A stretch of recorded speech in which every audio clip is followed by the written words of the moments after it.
Dans un sanctuaire centrafricain, chercheurs et pygmées s'allient pour sauver le pangolin.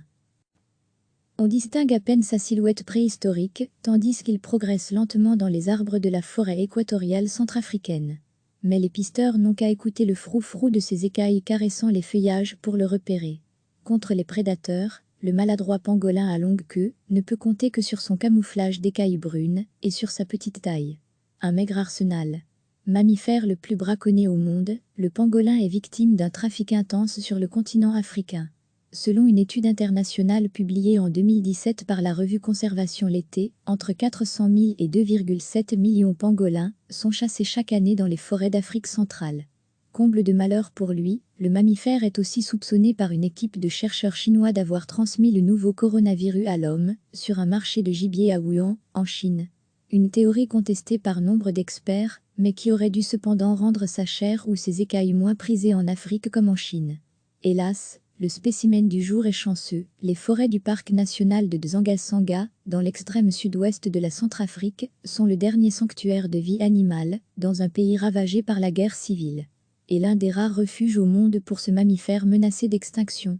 Quant aux pisteurs, ce sont des scientifiques qui n'en ont ni après sa chair, réputée pour son goût tiré, ni après ses écailles, que la médecine traditionnelle chinoise s'arrache à prix d'or pour des vertus thérapeutiques non prouvées et fortement contestées. L'équipe emmenée par la vétérinaire Maya Gudu est à Dzanga-Sanga pour mener à bien un projet de recherche unique sur le continent, étudier les pangolins dans leur milieu naturel, afin de mieux les comprendre et de mieux les protéger. Car malgré la notoriété qui lui vaut tous ses malheurs, le pangolin est particulièrement méconnu des scientifiques. Longévité, territoire, alimentation, habitudes de vie, de reproduction, il n'existe quasiment aucune donnée sur le pangolin à longue queue, et à peine davantage sur les autres espèces africaines, explique Maya Gudeu, en observant son protégé évoluer dans les hauteurs. L'animal, qui s'immobilise et se roule en boule à l'approche du danger, est particulièrement facile à capturer. Mais c'est un des animaux les plus difficiles à étudier en captivité. On ne peut pas les garder plus de quelques jours. Ils ne prennent pas de nourriture, meurent de stress, de gastrite et d'autres problèmes qu'on ne connaît pas encore, déplore Maya Gudeu. L'unique solution consiste donc à monitorer au jour le jour quelques spécimens bien identifiés avec l'aide des pygmées de la région. La science des Bahaka, fins connaisseurs de la forêt, est essentielle pour pister ces animaux fragiles et craintifs. Sur les 3 spécimens étudiés récemment, un premier s'est volatilisé et un deuxième a été victime d'un parasite jusqu'alors inconnu. D'habitude, on peut sentir quand un animal va mal. Mais les pangolins, eux, peuvent mourir en une demi-heure, sans qu'on ait le temps de s'en apercevoir, explique Maya Gudeu. Cette vétérinaire suisse doit faire avec les moyens du bord pour prodiguer les soins nécessaires. Son laboratoire est aussi sa maison, une minuscule case assiégée par la forêt, où s'amoncellent ouvrages scientifiques et boîtes de matériel médical, entre le lit de camp et le microscope. Pas de quoi entamer le moral de cette scientifique passionnée, tout reste à découvrir. Les principales références scientifiques, ce sont les ouvrages d'Elisabeth Page, écrits en 1940. C'est vraiment extraordinaire que si peu ait été recherché jusqu'à maintenant. Il faut qu'on se dépêche, s'enthousiasme-t-elle. Avant, on voyait beaucoup de pangolins, assure Didon, un des meilleurs pisteurs Bahaka de la région. Aujourd'hui, c'est devenu rare.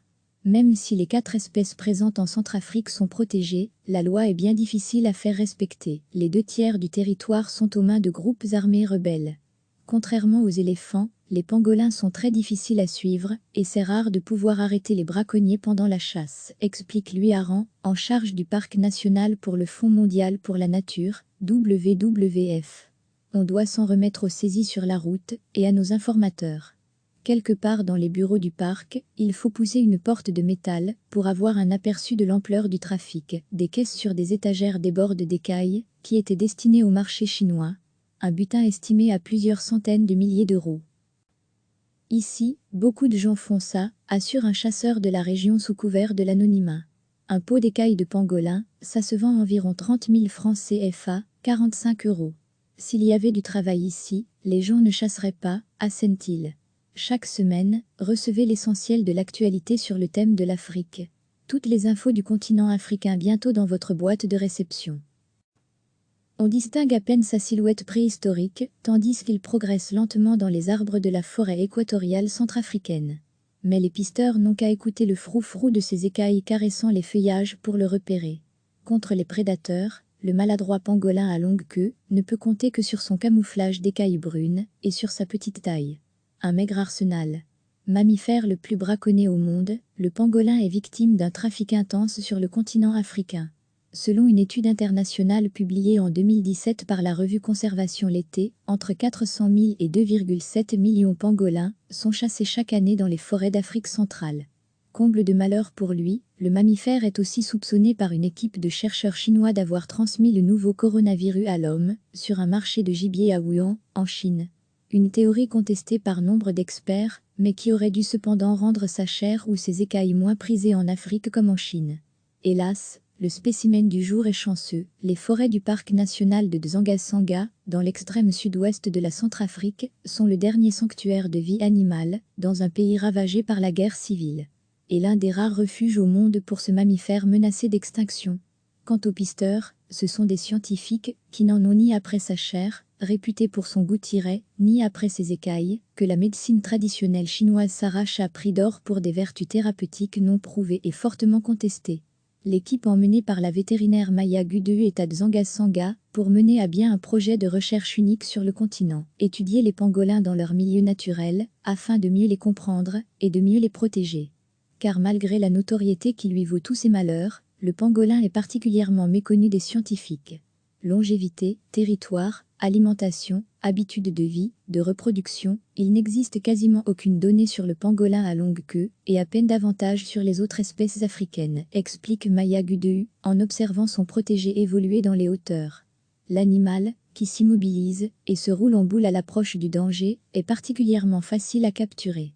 Mais c'est un des animaux les plus difficiles à étudier en captivité. On ne peut pas les garder plus de quelques jours. Ils ne prennent pas de nourriture, meurent de stress, de gastrite et d'autres problèmes qu'on ne connaît pas encore, déplore Maya Gudu. L'unique solution consiste donc à monitorer au jour le jour quelques spécimens bien identifiés avec l'aide des pygmées de la région.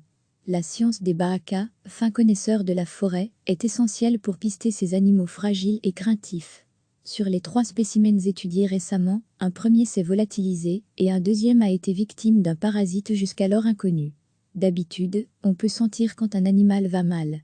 Mais les pangolins, eux, peuvent mourir en une demi-heure, sans qu'on ait le temps de s'en apercevoir, explique Maya Gudu. Cette vétérinaire suisse doit faire avec les moyens du bord pour prodiguer les soins nécessaires. Son laboratoire est aussi sa maison, une minuscule case assiégée par la forêt, où s'amoncellent ouvrages scientifiques et boîtes de matériel médical, entre le lit de camp et le microscope. Pas de quoi entamer le moral de cette scientifique passionnée, tout reste à découvrir. Les principales références scientifiques, ce sont les ouvrages d'Elisabeth Page, écrits en 1940. C'est vraiment extraordinaire, que si peu ait été recherché jusqu'à maintenant. Il faut qu'on se dépêche, s'enthousiasme-t-elle. Avant, on voyait beaucoup de pangolins, assure Didon, un des meilleurs pisteurs Bahaka de la région. Aujourd'hui, c'est devenu rare. Même si les 4 espèces présentes en Centrafrique sont protégées, la loi est bien difficile à faire respecter. Les 2/3 du territoire sont aux mains de groupes armés rebelles. Contrairement aux éléphants, les pangolins sont très difficiles à suivre, et c'est rare de pouvoir arrêter les braconniers pendant la chasse, explique Louis Aran, en charge du Parc national pour le Fonds mondial pour la nature, WWF. On doit s'en remettre aux saisies sur la route, et à nos informateurs.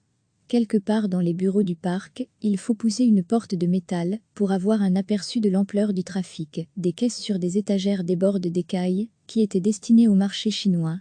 Un butin estimé à plusieurs centaines de milliers d'euros. Ici, beaucoup de gens font ça, assure un chasseur de la région sous couvert de l'anonymat. Un pot d'écailles de pangolin, ça se vend environ 30 000 francs CFA, 45 euros. S'il y avait du travail ici, les gens ne chasseraient pas, assène-t-il. Cliquez sur s'abonner pour recevoir les dernières nouvelles.